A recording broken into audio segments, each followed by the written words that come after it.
sailboats was a different field. A sailboat was a sailboat. It really didn't change much.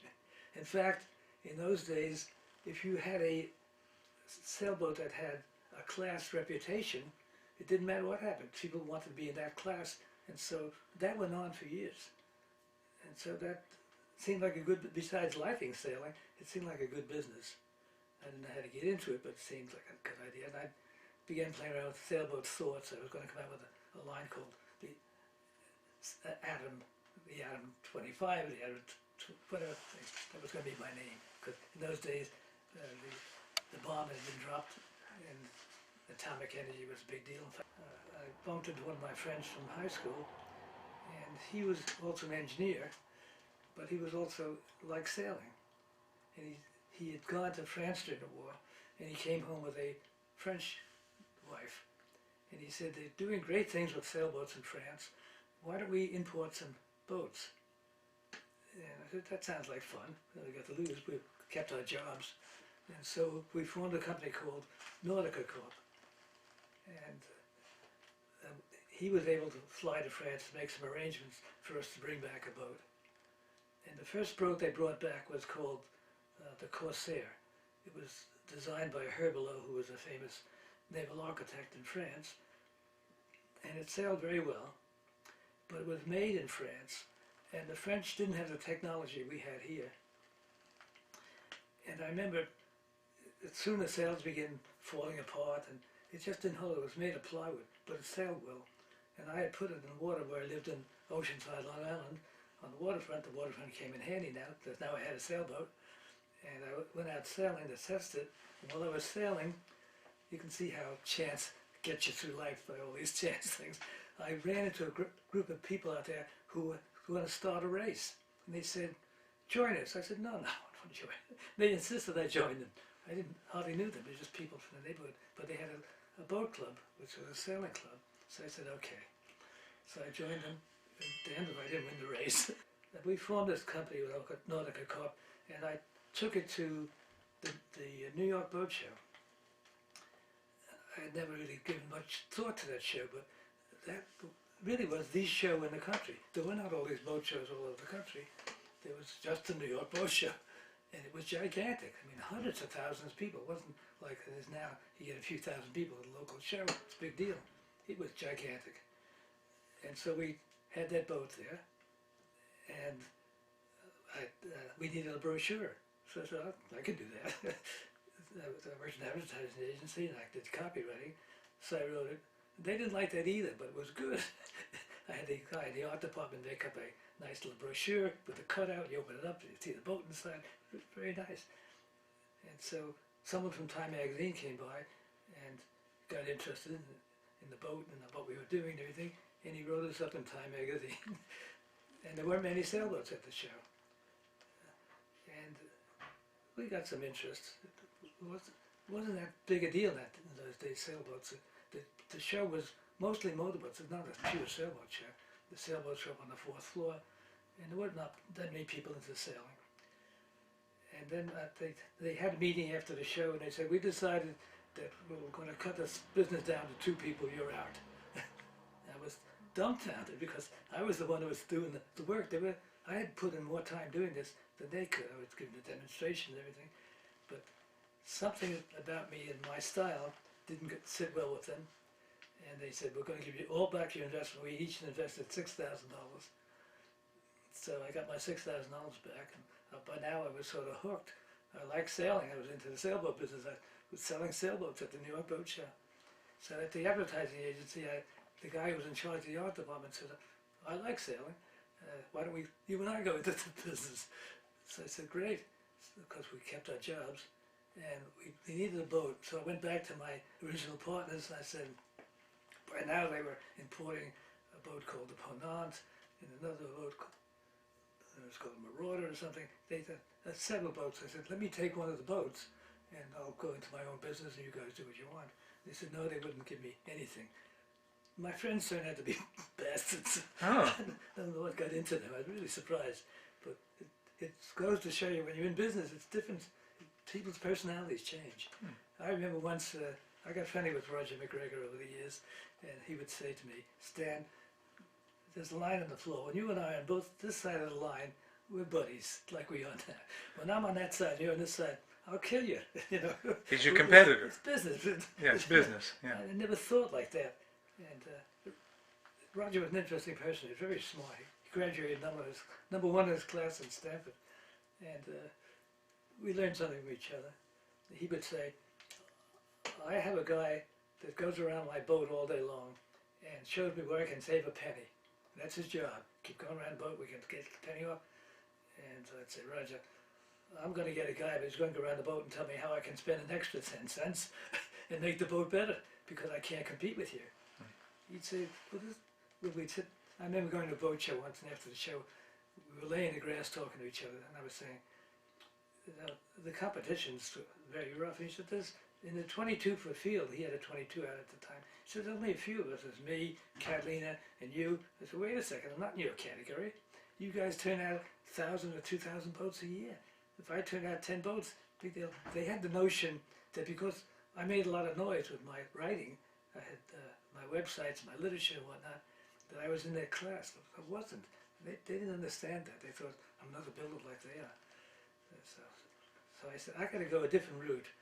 They decided that they want to get somebody to buy their basic boat and then move them up the line and sell them the more expensive.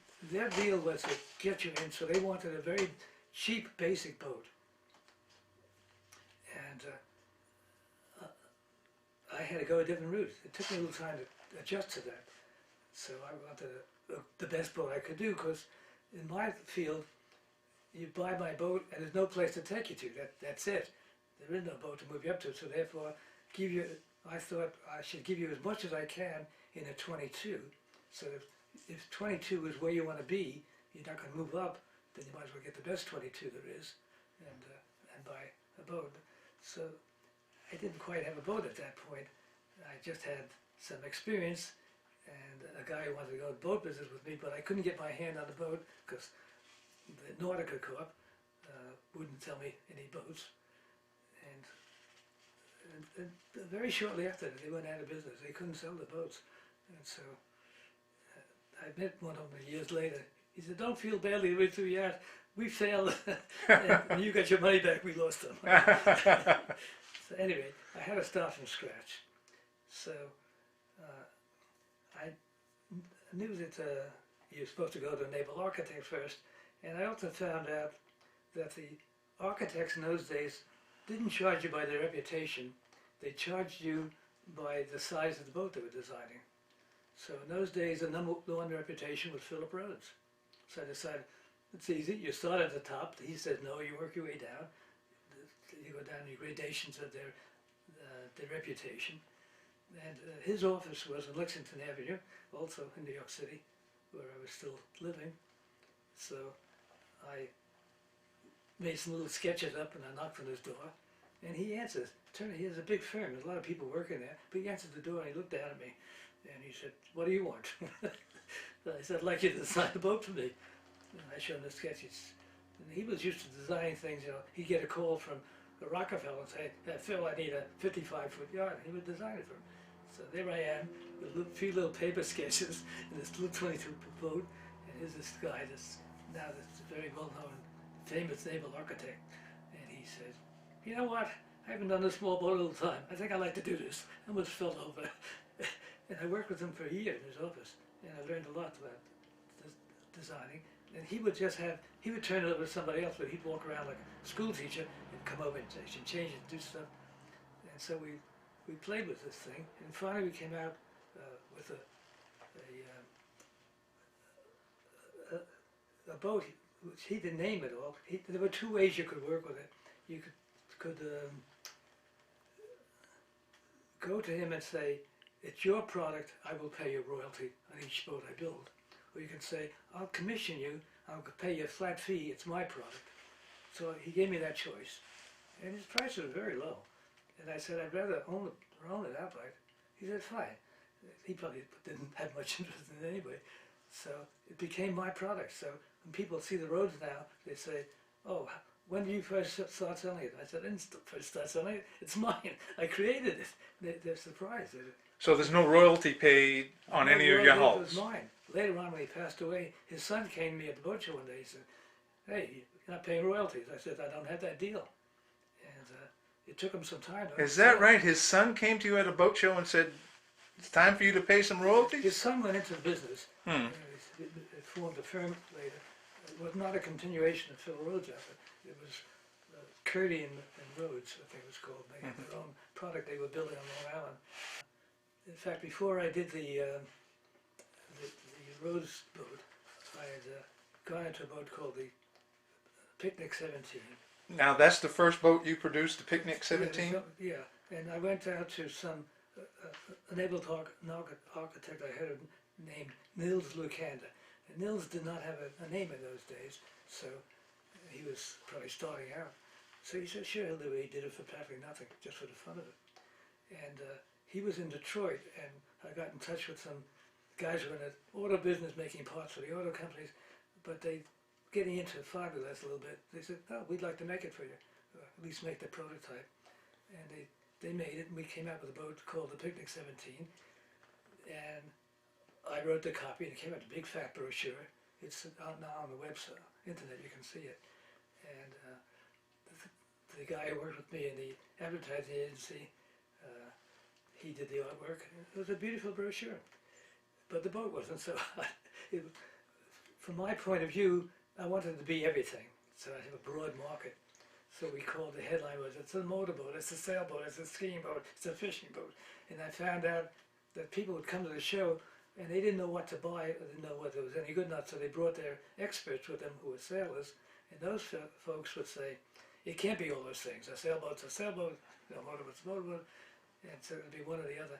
So we did have it made, and we eventually sold about 350 of them, but it was running into that stone wall that there was an obstacle that I was claiming too much. I see. Now, was that General Boats at that time? Yes, when I left the other company, I always thought big, so I said, what the hell, I'll take the best name I can find. There was General Motors, General Electric, General Dynamic. Ah, so that's how you came up with that. I said, why not General Motors? Nobody seemed to have it. I tried it, and sure enough, nobody had picked it up. Excellent. I was afraid they would have, but they didn't. And so I did it. So you formed General Boats. So yeah, the first thing we came out with was the Picnic 17. Picnic 17. Now, did you produce that, or did you contract out? No, I didn't want to get in producing. The last thing I wanted to do, I was smart enough to know, don't get involved with the building the boat. Let somebody else do that. That's a pain in the neck. So I just actually, the first person who came to me was Laughlin Sailcraft. They built a snipe, first fiberglass snipe, and they were in Wichita, Kansas. And so they sought me out. They said, we'd like to build this for you. And Francis Laughlin was a lovely guy. He began doing the picnic for me. And I couldn't get enough out of him because he had his own business and building his own boats, and I was at the bottom of the list. By now I learned that's how business is. So without telling him, I went to another company. I went to Ray Green. I don't know if you knew the Ray Green company. No, not familiar. They built the Rebel 16, and they built a line of boats. And they said, yeah, they'll do it. And the same thing. They started building it for me. They didn't do a very good job. I would get a boat from them and take it to the customer, and the customer would say, Stan, I can't take this piece of shit. You know, it's terrible. And I'd say, yeah, you're right, and I'd take the boat back. And Ray Green didn't turn out a good boat. His own boats were okay, but I was not his product. And it was very hard to get them to put their heart and soul. Take pride. That's not theirs. And I went to some other companies. I went to a company in Nova Scotia, and they were wonderful. They liked building it, and they got into it real fast. And I went up there, and I slept there, and they made the boat. And their boat was not that bad. And then the guy who I was dealing with there, I remember his name too, was George McGovern, very nice guy. And he built, I think, the Pace ships and some other boats up there. And he died. And that sort of killed my deal with that company, because he was the guy that wanted to do this. And it just was one thing after another. I never could get the boat really going. On top of that, the public was not that into it because of the fact that the claim was beyond what their friends were telling them it could be. So I decided at that point, if I'm going to stay in this business, I got to make a boat that's got a reputation behind it. Later on, Nils Lucanda became a big name eventually. But at that point, they'd say, who was it designed by? I'd say, Nils Lucander. I'd never heard of him. So I decided I got to get a name behind me. And so I did. That's when I went to Phil Rhodes. Before we move on to the Rhodes 22 and Phil Rhodes, how many you produced? About 350 of the Picnic 17. Yes, we produced about 350. Well, that's a pretty good run. Yes, it encouraged us to stay in the business. That there was a business here, and what was happening was the interest in sailing was beginning to explode. At this point, Is this the late 50s now? yeah. So Dave was not in business yet. I was in there before all these guys. I was in there at the very beginning. And so in '59, General Boats was formed, but before then I was in there as Nautica Corporation. So in '59, the guy from the agency, the artist who liked sailing, and I formed General Boats Corporation. And in '59, it was beginning to catch on, and that was the year O'Day came in. Hunter was long not to come in for a long time, nor was Catalina. They were way after. And people think they were all before me. I was before all those companies. And of course McGregor had nowhere near it. But McGregor saw the Picnic. He told me this later. At that show, McGregor saw the Picnic. And he liked the notion of it being a motorboat. And he put that way in the back of his head. He did, because he came out with his 26 series. Yes. He used to say, you know, we were friendly. He wasn't that we were in a competition. He was not even in the boat business. He just planted. He liked the boat business. Yeah. He's a very smart guy. Really bright guy. And so anyway, getting back to the Rhodes, when we decided the Picnic was really not the way to go, and we went to the Rhodes, I found, I didn't want to build it myself, so I found Loveland Sailcraft came to me, because he happened to be in the area, and he came up to my house in Tarrytown, because I'll get back to that later, but I'd gotten into the building business. And when, he said he'd like to build it, so I went out to Wichita, and he made a mock-up of it, and made a mold from it. And then the people they knew, the Stenak Associates, got interested, and they said they'd like to take Phil Rhodes' plans. Phil did the naval architect work, the sail plan and the shape of the hull, which were very much like his Rhodes 22, had a pinched entry. And I told him, don't worry about the comfort of the boat. I want it to perform well. So the Rhodes 19 was the boat. All the clubs owned Rhodes 19s. And Rhodes 19 had a very sharp entry, which then widened up later. But if you wanted to use a V-berth, it wasn't as comfortable as the boats that had these blunt entries with big V-berths. I said, don't worry about the use of the boat. I'll take care of that. Just give me a boat that performs well. So the deck was like that, just a cuddy cabin on it. And it was his hull shape and his sail plan. And so when I went to Stenak Associates, looked at it and said, we'd like to turn this into a nicely industrial design feature. And they showed me what they were going to do, and it was beautiful.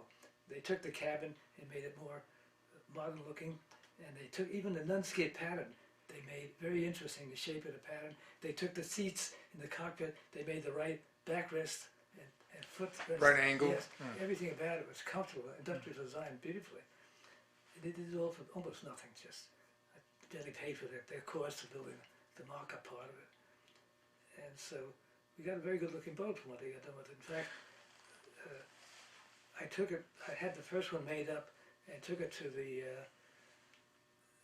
Chicago Boat Show, because it was fairly near Wichita, and we showed it there. I also brought a Catalina there, Catalina 22, because in between all this, I became a dealer with other boats. And so I took the ones I was interested in, and after I had gotten started, Catalina came on the scene. It was easy to become a dealer because they had just started, so they were glad to have me handle the boats in New York. And then, so I took it to two boats to the boat show, the Catalina 22 and the Rhodes 22. I did it all myself. In those days, I didn't know any better. I did everything myself. And that was a big show in Chicago. It was at the convention center they had there on the waterfront. And that was in the very early 70s. And a question I have before we go on the flared hull shape of the Rhodes 22, a very unique design. Was that your idea, or was that Philip's idea? When I was involved with Nautica Corp, I began looking at other boats. And in that year, I believe that at the Olympics, in the sailboat racing division. They were using the 505s. And so I looked at that boat, and it was what they called a wine glass, upside down. It looked like a wine glass. And so I wondered about that flare. And I've been thinking about it from the engineering point of view. And it began dawning on me, it had a lot of advantages. First of all, it was a built-in hiking seat. You could sit out on the flare. You're beyond the hull itself. You can carry more sail area, keep the boat flat. I like that idea. And then I thought about it. I thought, that makes a very dry hull. You hit a regular sailboat, the wave hits the side, breaks over it, and into the cockpit. You hit the side of the flare, it goes out. It's dry. Then I looked at it some more. I said, that's very strong, because now it's not a simple curve, it's a compound curve. So this is all the engineering training coming back. My father's right. Basic engineering is good for a lot of things. So I thought, let's use the same fiberglass the other guy does, but have a much stronger hull. And sure enough, that came out to be the case. And then I found out it makes the boat non-capsizable, because now you got a mono hull, but when it goes over on the side, it's almost like a trimaran. You got these two pontoons on the side where you bury them in the water, the boat stops there. And then after I incorporated in my sketches, and when I went to Phil Rhodes, he said, we like what you're doing, but we don't like this flare. That's a motorboat. Doesn't look like a sailboat. Yeah, so Philip Rhodes didn't... He didn't like it. I said, well, I want it. And I tried to tell him. And you insisted. I wanted it. And so he said, well, it's your money. We'll go for it. After I worked with him, we worked for about a year, he said, that flare is growing on me. By the time we finished it, he says, I like it. Great. And we were the only commercial sailboat being made like that, with a flare in it. That's the only one that comes to mind that I can think of. Yeah, no others had it. And so people either came to the boat show, when I had the model made, and I took it to the New York Boat Show, and they saw it there, and they either didn't like it because it looked like a motorboat, or they loved it. It was extremes. And so I didn't need the whole market, I just needed this part of the market. Sure. And it came out for $2,500. I put a big ribbon around it, red ribbon, so you get the boat, the sails, because in those days they were selling just the boats. Now if you wanted the sails, that was extra. You wanted the cushions, it was extra. You wanted this, everything was extra. You wanted the ropes, all the sheets. The price sheet in the boat in those days was pages. You bought the basic boat, you came in because it was $1,000 or something, but you got done, it was $5,000. So I came out with the boat for $2,500 and with red ribbon, and it showed everything you got. That's the way it came, as a package. That worked. The people weren't into sailing. They wanted to know, what am I getting? They didn't know what to get into all that stuff. Do I need that? Don't I need it? This is it, this is what you're getting. And so we began taking orders for it. And what year was that you started taking orders? It was designed by Phil Rhodes in '68, and the first one was produced in 1970. It was probably about 70 or 71, something around. Now, Continental is a name that I see sometimes associated. When we first started, I meant to tell you about that. When Tenai did it, they put a little design feature on the side that reminded me of the Lincoln Continentals.